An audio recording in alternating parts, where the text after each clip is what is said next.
Hello guys. അപ്പൊ നമ്മുടെ Lal junior സംവിധാനത്തിൽ സുബിനസ് സോമശേഖരന്റെ രചനയില് നമ്മുടെ ഗോഡ് സ്പീഡ് സിനിമാസും അതുപോലെ മൈത്രി മൂവി മേക്കേഴ്സും കൂടെ ചേർന്ന് പ്രൊഡ്യൂസ് ചെയ്ത് നിർമ്മിച്ചിരിക്കുന്ന അല്ലെങ്കിൽ അവർ നിർമ്മിച്ചിരിക്കുന്ന ഒരു അടിപൊളി മൂവിയാണ് നമ്മുടെ നട്ടിക്കർ എന്ന് പറയുന്ന മൂവി. ഇപ്പൊ തിയേറ്ററിനെ ഇളക്കി മറിച്ച് സക്സസ്ഫുള്ളി റൺ ചെയ്തുകൊണ്ടിരിക്കുന്ന സിനിമയാണ് നമ്മുടെ നടികർ എന്ന് പറയുന്ന സിനിമ. അപ്പൊ എവിടെ നോക്കിയാലും ഇപ്പൊ അതിനെ പറ്റിയുള്ള ചർച്ചകൾ മാത്രമാണ്. സോഷ്യൽ മീഡിയ എടുത്തു കഴിഞ്ഞാൽ ഡേവിഡ് പടിക്കൽ മാത്രമേ ഉള്ളൂ. ഡേവിഡ് പടിക്കൽ ഈസ് ഓൺ എയർ. സംഭവം വേറെ ലെവലുണ്ടോ, ഒന്നും പറയാനില്ല. കാരണം നമ്മുടെ തല്ലുമാലയ്ക്കൊക്കെ ശേഷം ആ ഒരു വൈബിൽ അല്ലെ അതിലും മൂഡായിട്ടൊരു പടം വരിക എന്നൊക്കെ പറയുമ്പോൾ ഇപ്പൊ ടൊവിനോനെ നമുക്ക് ആ ഒരു രീതിയിൽ കാണാൻ നല്ല രസമുണ്ട്. നല്ല എന്റർടൈനിങ് ആണ് സിനിമ എന്ന് പറയുന്നത്. ഭയങ്കര മൂഡാണ്, അടിച്ചു പൊളിച്ച് കണ്ടിരിക്കാം.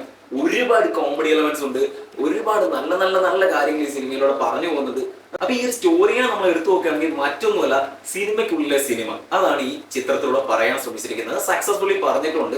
അപ്പൊ നമ്മുടെ ഡേവിഡ് പടിക്കൽ എന്ന് പറയുന്ന ക്യാരക്ടറാണ് ഇതിലെ കേന്ദ്ര കഥാപാത്രം. ടൊവിനോ അവതരിപ്പിക്കുന്ന ഡേവിഡ് പടിക്കലാണ് ഇതിലെ സ്റ്റാർ.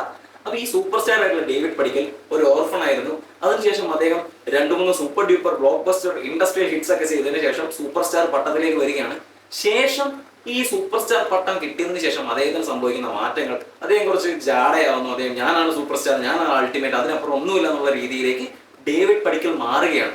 അദ്ദേഹമാണ് അൾട്ടിമേറ്റ് എന്ന് അദ്ദേഹം സ്വയം വിശ്വസിക്കുന്നു, അതിനപ്പുറം ഒന്നുമില്ലാന്ന് കരുതുന്നു. അപ്പൊ അദ്ദേഹത്തിന് അഹംഭാവവും ജാടയും അങ്ങനെ ഒരു ആറ്റിറ്റ്യൂഡും കാരണങ്ങൾ അല്ലെ അതൊക്കെ കൊണ്ട് അദ്ദേഹം സിനിമയിലെ അല്ലെങ്കിൽ എന്താ പറയാ നല്ലൊരു സ്റ്റാർഡത്തിൽ നിന്നൊരു വ്യക്തി ഒരു പൊട്ടൻ ചെക്കൻ എന്നുള്ള രീതിയിലേക്ക് മാറ്റപ്പെടുകയാണ്, തഴയപ്പെടുകയാണ്. കാരണം അദ്ദേഹം ജാട മൂത്ത് കഴിഞ്ഞപ്പോൾ ഒരു ആക്ടർ എന്നുള്ള രീതിയിൽ ഫെയിലായി. മനസ്സിലായി, പരാജയപ്പെട്ടു. ജീവിതത്തിലും പരാജയപ്പെടുന്നു, സുഹൃത്ത് ബന്ധങ്ങളുടെ ഇടയിലും പരാജയപ്പെടുന്നു, അതേപോലെ സിനിമയിലും പരാജയപ്പെടുന്നു. അദ്ദേഹത്തിന്റെ ചിത്രങ്ങൾ നല്ല പടകം പോലെ അടുപ്പിച്ചങ്ങ് പൊട്ടുന്നു. അപ്പൊ ഡേവിഡ് പടിക്കൽ സൂപ്പർ സ്റ്റാർഡം അല്ലെങ്കിൽ അത്രയും അൾട്ടിമേറ്റ് പൊസിഷനിൽ ആണെന്ന് സ്വയം വിശ്വസിച്ച ഡേവിഡ് പടിക്കൽ ഈ റിയലൈസേഷൻ അദ്ദേഹം എന്താ പറയാ അദ്ദേഹം ഒരു പരാജയമാണ് അല്ലെങ്കിൽ ഈ കാണുന്ന സ്റ്റാർഡം ഒന്നുമല്ല, റിയാലിറ്റിയിൽ ഞാനൊരു പരാജയമാണെന്ന് ഡേവിഡ് പടിക്കൽ റിയലൈസ് ചെയ്യുകയും അതിനുശേഷം അദ്ദേഹത്തിന്റെ ജീവിതത്തിൽ അദ്ദേഹം മാറ്റം വരുത്തുകയും നല്ല രീതിയിൽ കംബാക്ക് നടത്തുകയും ചെയ്യുന്നതാണ് ഈ സിനിമയുടെ ഒരു ഇതിവൃത്തം, ഈ സിനിമയുടെ ഒരു ആശയം ത്രണ്ട് എന്നൊക്കെ പറയുന്നത്. അപ്പൊ തീർച്ചയായിട്ടും ടൊവിനോ ഇതില് അടിച്ചു പൊളിച്ചിട്ടുണ്ട്. ടൊവിനോയുടെ റോള് രക്ഷയില്ല. ടൊവിനോ ഡേവിഡ് പടിക്കലായിട്ട് അമേസിംഗ് വർക്കാണ് ചെയ്തിരിക്കുന്നത്. നല്ല ആക്ടിംഗ് ആണ്, ഒന്നും പറയാനില്ല. ഒരുപാട് കോമഡി എലമെന്റ്സ് ഈ സിനിമയിലുണ്ട്. അതേപോലെ എടുത്തു പറയേണ്ട ഒരുപാട് ആക്ടേഴ്സും അല്ലെങ്കിൽ ഒരുപാട് ആക്ട്രസ്മാരും കാര്യങ്ങളൊക്കെ ഇതിൽ വരുന്നുണ്ട്. ഭാവനയുടെ ഒരു കമ്പാക്ക് എന്ന് പറയും. ഭാവനയ്ക്ക് നല്ല റോളുണ്ട്, ഭാവന നല്ല രീതിയിൽ ചെയ്തിട്ടുണ്ട്. ഹീറോയിൻ എന്ന് പറയാൻ വേണമെങ്കിൽ എന്നാൽ ഒരു ഹീറോയിന്റെ ഒരു മരചുറ്റി പ്രേമം കാര്യങ്ങൾ അങ്ങനത്തെ എലമെന്റ്സ് ഒന്നുമില്ല. ആവശ്യമുള്ളിടത്ത് ഭാവനയെ കൃത്യമായിട്ട് പ്ലേസ് ചെയ്തിട്ടുണ്ട്. ആവശ്യമുള്ളിടത്ത് മാത്രം ഡയലോഗ്സ് ഉണ്ട്. ഭാവനയുടെ റോള് എന്നാൽ കാര്യമായ റോളുണ്ടോ എന്ന് ചോദിച്ചാൽ ഭാവനയ്ക്ക് തീർച്ചയായിട്ടും റോളുണ്ട്, നല്ല റോളുണ്ട്. എന്നാൽ സിനിമയെ അല്ലെ കഥയ്ക്ക് ആവശ്യമില്ലാത്ത രീതിയിലേക്കുള്ള ഒരു എലമെന്റ്സും ആഡ് ചെയ്തിട്ടുമില്ല. അങ്ങനെ നല്ല രീതിയിൽ ഭാവനയെ പ്ലേസ് ചെയ്തുകൊണ്ട് സംവിധായകൻ ഭാവനയെ നല്ലപോലെ എന്താ പറയുക നല്ലപോലെ യൂട്ടിലൈസ് ചെയ്തിട്ടുണ്ട്. ആ ഒരു റോള് പുള്ളിക്കാരിയും അടിപൊളിയായിട്ട് ചെയ്തിട്ടുണ്ട്. ഇനി ബാക്കി ഇതിന്റെ കാര്യങ്ങളിലേക്ക് പറയാനാണെങ്കിൽ നമ്മുടെ ടൊവിനോയുടെ കൂടെ തന്നെ സൗബിൻ ഷാറിനെ പറ്റി അല്ലെങ്കിൽ സൗബിനെ പറ്റി പറയാതിരിക്കാൻ പറ്റില്ല. സൗബിൻ അമേസിംഗ് പെർഫോമൻസ് ആണ് ഈ സിനിമയിൽ. ടൊവിനോയ്ക്ക് അപ്പുറം, ടൊവിനോ കഴിഞ്ഞാൽ തന്നെ ഒരുപക്ഷെ ടൊവിനോടൊപ്പം അല്ലെങ്കിൽ ടൊവിനോയ്ക്ക് അപ്പുറം പെർഫോം ചെയ്തിരിക്കുന്ന ഒരു ആക്ടറാണ് സൗബിൻ എന്ന് പറയുന്നത്. Soubin he have done A great job എന്ന് പറയാതിരിക്കാൻ പറ്റില്ല. നമ്മൾ കണ്ടിട്ടുള്ള സൗബിൻ എല്ലാ എനർജിയോടും കൂടി ഫുൾ പൊട്ടൻഷ്യലോടും കൂടി സൗബിൻ ഇതിൽ പെർഫോം ചെയ്തിട്ടുണ്ട്.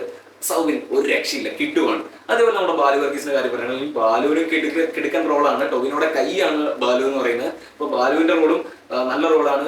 സുരേഷ് കൃഷ്ണയുടെ റോള് അടിപൊളിയാണ്. അപ്പൊ സുരേഷ് കൃഷ്ണ എന്ന് പറയുമ്പോഴത്തേക്കും ഈ സിനിമയിൽ പ്രധാനമായിട്ടും ടൊവിനോയുടെ ഗ്യാങ്ങിൽ വരുന്ന ബാലു വർഗീസും സുരേഷ് കൃഷ്ണയാണ്.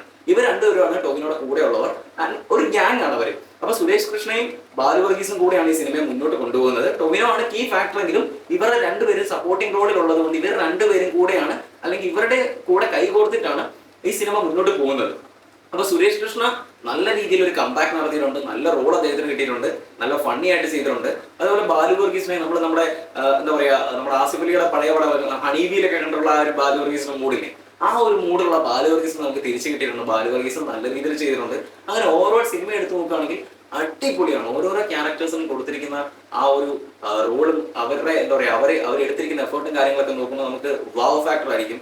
ആരും വേസ്റ്റ് അല്ല അല്ലെങ്കിൽ ആരുടെ പെർഫോമൻസ് മോശമല്ല. എല്ലാവരുടെയും പെർഫോമൻസ് അടിപൊളിയായിട്ടുണ്ട്. എല്ലാവർക്കും കൃത്യമായിട്ടുള്ള റോള് കൊടുത്തിട്ടുണ്ട്. അനാവശ്യമായിട്ട് ആരെയും എവിടെയും പ്ലേസ് ചെയ്തിട്ടില്ല. ഈവൻ ഈ സിനിമയിൽ വരുന്ന ചെറിയ ചെറിയ ക്യാരക്ടേഴ്സ് പോലും അവിടെ ഇവിടെ മിന്നി പറഞ്ഞു പോകുന്ന ക്യാരക്ടേഴ്സിന് പോലും വ്യക്തമായിട്ടുള്ള ഒരു പ്ലേസ്മെന്റ് ഉണ്ട്. അവരെ ആവശ്യമുള്ളതാണ് ഇട്ടിട്ടുള്ളത്. ആവശ്യമുള്ള ഡയലോഗ്സേ ഉള്ളൂ.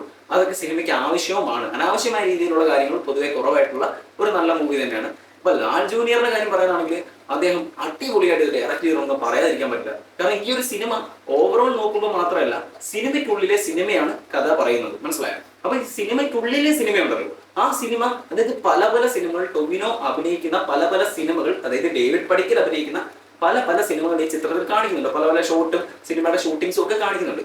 അപ്പം ആ ഷൂട്ടിംഗ് സീൻസ് അല്ലെങ്കിൽ സിനിമയ്ക്കുള്ളിലെ ആ സിനിമകൾ കാണുമ്പോഴത്തേക്ക് നമുക്ക് തോന്നും, അയ്യോ ഇത് എന്ത് പൊളിയാണ്, ഈ രീതിയിലൊരു സിനിമയൊക്കെ മലയാളത്തിൽ വന്നു കഴിഞ്ഞാൽ എന്താവും. ടൊവിനോ, അതായത് ഡേവിഡ് പടിക്കൽ അഭിനയിക്കുന്ന ഒരു സോംബി മൂവിയുടെ ഒരു ഷോട്ട് അല്ലെങ്കിൽ ഒരു സീൻസ് ഇതിൽ കാണിക്കുന്നുണ്ട്, കുറച്ച് ആക്ഷൻ ഫൈറ്റ് സീൻസ് ഒക്കെ ഇതിൽ കാണിക്കുന്നുണ്ട്. അതൊക്കെ കാണുമ്പോൾ നമുക്ക് തോന്നും ഇൻഡിപെൻഡന്റ് ആയിട്ട് അങ്ങനെ ഒരു മൂവി വന്നു കഴിഞ്ഞാൽ വേറെ ലെവലായതിന്റെ പൊളിച്ചേനെന്ന് തോന്നും. സീരിയസ്ലി അത്രയും നല്ല ക്രാഫ്റ്റ്മാൻഷിപ്പാണ് ലാൽ ജൂനിയർ കിടുക്കനായിട്ട് ഡയറക്ട് ചെയ്ത് വെച്ചിട്ടുണ്ട്. ഒരു കുറ്റവും പറയാനില്ല. ഇപ്പം കുറ്റം പറയാണെങ്കിൽ പറയാൻ ഒരുപാട് മാറികളുണ്ട്, അവർ പറഞ്ഞുകൊണ്ടേയിരിക്കും, അവർ പറഞ്ഞോട്ടെ, കുഴപ്പമില്ല. അപ്പൊ അങ്ങനെ നോക്കുകയാണെങ്കിൽ അവരുടെ ആർഗ്യുമെന്റ് എന്താണെന്ന് വെച്ച് കഴിഞ്ഞാൽ, സിനിമയ്ക്ക് കഥയില്ല, നല്ല സിനിമയുടെ കഥ പോരാ, അങ്ങനെ പോരാ, ഇങ്ങനെ പോരാ, ക്രിഞ്ചുണ്ട്, ക്ലീശയാണ്. സംഭവം ശരിയാ, ക്രിഞ്ചും ക്ലീശയൊക്കെ ഉണ്ട്, ഇല്ല ഒന്നും പറയത്തില്ല. പക്ഷെ നമ്മൾ കുറ്റം പറയണം എന്നുള്ള ഒരു മൈൻഡിൽ ചിന്തിച്ച് കഴിഞ്ഞാൽ തീർച്ചയായിട്ടും പറഞ്ഞുകൊണ്ടിരിക്കാനേ പറ്റുള്ളൂ. പക്ഷെ അങ്ങനെയാണ് നമ്മൾ ഈ ഒരു സിനിമയെ സമീപിക്കേണ്ടത്. കാരണം ഇതൊരു എന്താ പറയാ, ഒരു കൊമേഴ്ഷ്യൽ സിനിമയാണ്, അല്ലാണ്ട് കഥ പ്രാധാന്യപ്പെടുത്തിക്കൊണ്ട് കഥയെ പൊക്കി പിടിച്ചുകൊണ്ട് നടക്കുന്ന ഒരു പടമല്ല. അപ്പൊ ആടുജീവിതം എന്ന് പറയുമ്പോൾ അത് പ്യുവർലി ആ കഥയെ ബേസ് ചെയ്തുകൊണ്ട് തന്നെ എടുത്തു വെച്ചിരിക്കുന്ന ഒരു സിനിമയാണ്. അതൊരു ക്ലാസിക്കാണ്. അതും ഇതും ഒക്കെ രണ്ടും രണ്ട് ലെവലാണ്, മനസ്സിലാക്കും. കഥകൾ മെയിൻലി ഫോക്കസ് ചെയ്യുന്ന സിനിമകൾ വേറെ, അല്ലെങ്കിൽ മേക്കിംഗ് ക്രാഫ്റ്റ്മാൻഷിപ്പും കൊണ്ട് ഹൈ ലെവലിലേക്ക് പോകുന്ന സിനിമകൾ വേറെ. ഇതൊരു പക്ക കൊമേഴ്ഷ്യൽ പടമാണ്. അതിന് വേണ്ട എല്ലാ എന്റർടൈനിങ് ഫീച്ചേഴ്സും, എല്ലാ ചേരുവകളും, എല്ലാ മസാലകളും ഇതിൽ ആഡ് ചെയ്തിട്ടുണ്ട്. നല്ല സോങ്സ് ഉണ്ട്, നല്ല സീൻസ് ഉണ്ട്, നല്ല ഫൈറ്റ് ഉണ്ട്, നല്ല ആക്ടിംഗ് ഉണ്ട്, നല്ല grading, editing, camera, whatever each and every single thing about this movie is totally great. അത്രയും എനിക്ക് പറയാനുള്ളത്. സംഭവം കിട്ടുവാണ്.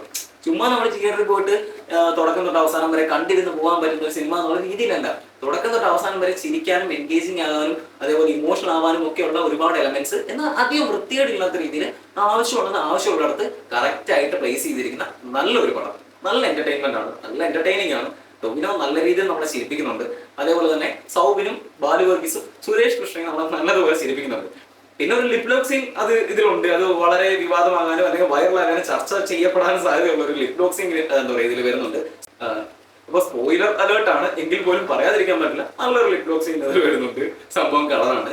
അപ്പൊ ബാക്കി ഓവറോൾ ഇതിനെപ്പറ്റി എന്താ പറയാ ചിന്തിക്കാനാണ് അല്ലെങ്കിൽ ചർച്ച ചെയ്യാനാണെങ്കിൽ, ഇപ്പം സിനിമയ്ക്കുള്ളിലെ കഥ പറയുന്ന അല്ലെ സിനിമയ്ക്കുള്ളിലെ സിനിമയെ പറ്റി ചർച്ച ചെയ്യുന്ന ഒരുപാട് പടങ്ങൾ വന്നിട്ടുണ്ട്. പലതും പരാജയമായിരുന്നു, പലതും ഓക്കെ ആയിരുന്നു. പക്ഷെ ഇത്രത്തോളം മികച്ച രീതിയിൽ അത് കാണിക്കാം, അല്ലെ അത് ചെയ്യാം, സിനിമയ്ക്കുള്ളിലെ സിനിമയെ പറ്റി പറയാമെന്ന് കാണിച്ചു തന്നിരിക്കുന്ന ഒരു സിനിമയാണ് നടികർ. തീർച്ചയായിട്ടും അത് അപ്രീഷിയേറ്റ് ചെയ്യേണ്ട ഒരു കാര്യമാണ്. കാരണം ചെറിയൊരു കാര്യമല്ല, അത് വൃത്തിക്ക് എക്സിക്യൂട്ട് ചെയ്യാന്ന് പറയുന്നത്. പിന്നെ സൂപ്പർ സ്റ്റാറിന് തലയ്ക്ക് മൂത്ത് ഭ്രാന്ത് പിടിച്ച് പൊട്ടമായി പോകുന്ന ഒരു ആക്ടേഴ്സിന്റെ കഥകൾ ഇതിന് മുന്നേ വന്നിട്ടുണ്ട്. നമ്മുടെ സരോജ് കുമാറിനെയൊക്കെ നമുക്ക് എടുത്തു നോക്കാം. സർക്കാസ്റ്റിക് മൂവിയാണ്, അത് വേറെ ഒരു ടെറിട്ടറിയാണ്, കളിയാക്കാൻ വേണ്ടി മാത്രമുള്ള ഒരു മൂടി ചെയ്ത പടമാണ്. അതർ ദാൻ ദാറ്റ് ഇതിനോട് സാമ്യമുള്ള, ഭയങ്കരമായിട്ട് സാമ്യമുള്ള ഒരു പടം അടുത്തിറങ്ങിയിരുന്നു വർഷങ്ങൾക്ക് ശേഷം. അത് നമ്മുടെ നിവിൻ പോളിയുടെ ക്യാരക്ടർ ഡേവിഡ് പടിക്കലിന്റെ ക്യാരക്ടറോട് വളരെ സിമിലർ ആണ്. പക്ഷെ അതിനോടൊരു വ്യത്യാസം എന്ന് പറയുന്നത്, നിവിൻ പോളിയുടെ ക്യാരക്ടർ കുറച്ചുകൂടെ പൊട്ടനാണ്, ശരിക്കും പൊട്ടനാണ്, ഒരു ഫണ്ണിയർ എലമെന്റ്സ് വരുന്നുണ്ട്. പക്ഷെ ടൊവിനോയുടെ കാര്യത്തിൽ ടൊവിനോ പൊട്ടൻ എന്നുള്ള രീതിയല്ല, നമുക്ക് ടൊവിനോട് ഒരു കോമഡി വൈബ് മാത്രമല്ല ഫീൽ ചെയ്യുന്നത്, ഒരു എംപതി സിമ്പതി ഒക്കെ ടൊവിനോട് നമുക്ക് തോന്നുന്നു. ടൊവിനോട് കുറച്ചുകൂടി ഇമോഷണൽ എന്താ പറയുക, ഒരു ഗ്രൗണ്ട് ഉള്ള ഒരു ക്യാരക്ടറാണ്.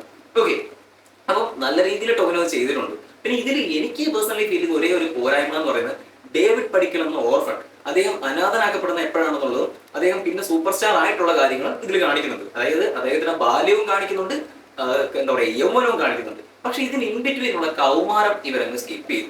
ഡേവിഡ് പടിക്കൽ എങ്ങനെ സൂപ്പർ സ്റ്റാർ ആയി എന്നുള്ളതിലില്ല, സൂപ്പർ സ്റ്റാർ ആയതിനു ശേഷമുള്ള കാര്യങ്ങൾ മാത്രമേ സിനിമയിലൂടെ കാണിക്കുന്നുള്ളൂ, അല്ലെ ചർച്ച ചെയ്യപ്പെടുന്നുള്ളൂ. അപ്പൊ ഇൻ ബിറ്റ്വീനുള്ള ഈ എങ്ങനെ സൂപ്പർ സ്റ്റാർ ആയി എന്നുള്ള എലമെന്റ് ക്ലീശ ആവും എന്ന് കരുതി കൂട്ടിയായിരിക്കും, അത് ആവശ്യമില്ലാന്ന് കണ്ടുകൊണ്ടായിരിക്കും സംവിധായകൻ ഒരുപക്ഷെ സിനിമയിൽ ഒഴിവാക്കിയത് അല്ലെങ്കിൽ അത് എടുക്കാതിരുന്നത്. പക്ഷെ അതുകൂടെ ഉണ്ടായിരുന്നെങ്കിൽ കുറച്ചുകൂടി ഒരു ഡെപ്ത് ഇതിന് വന്നിരുന്നു, അല്ലെ വന്നിരിക്കാം എന്ന് എനിക്ക് പേഴ്സണലി തോന്നി. അതുപോലെ എന്താ ഈ സിനിമ എടുത്തു നോക്കുകയാണെങ്കിൽ ഓവറോൾ എല്ലാ രീതിയിലും അടിപൊളി പടമാണ് നടികർ.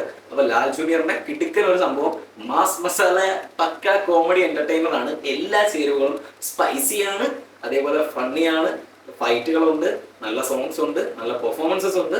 ഓവറോൾ നോക്കുകയാണെങ്കിൽ നല്ലൊരു പാക്കേജ് ആണ്. മലയാള സിനിമയെ ചുമ്മാ കളറാക്കാൻ ഇപ്പൊ ആവേശം നല്ല രീതിയിൽ നമുക്ക് എന്റർടൈൻ, എന്താ പറയുക, നമ്മളെ എന്റർടൈൻ ചെയ്യിച്ചുകൊണ്ട് ആവേശം നല്ല രീതിയിൽ സക്സസ്ഫുള്ളി റൺ ചെയ്യുന്നുണ്ട്. അപ്പൊ അത് കൂടാതെ ഇപ്പൊ എല്ലാവരും ആവേശം കണ്ട് എന്താ പറയാ 2 3 വട്ടം ഒക്കെ കണ്ടവരായിരിക്കും, അല്ലെങ്കിൽ ഒരു വട്ടം ആവേശം കാണാത്തവർ വളരെ ചുരുക്കമായിരിക്കും. അതിനുശേഷം മറ്റൊരു എന്റർടൈനിങ് പർപ്പസ് അല്ലെ അതിനെ ബേസ് ചെയ്തുകൊണ്ടൊരു സിനിമ എന്ന് പറയുന്നത് ഞാൻ നോക്കിയിട്ട് ഇതേ ഉള്ളൂ. ഇപ്പൊ നിങ്ങൾ പോയി കണ്ടു കഴിഞ്ഞാൽ റിഗ്രറ്റ് ചെയ്യില്ല. A to Z പടം പക്ക എന്റർടൈൻമെന്റ് ആണ്, നല്ല കോമഡിയാണ്, അടിപൊളിയാണ്. സോ എല്ലാവരും തിയേറ്ററിൽ പോയി കാണുക. നടിക മൂട് പടം.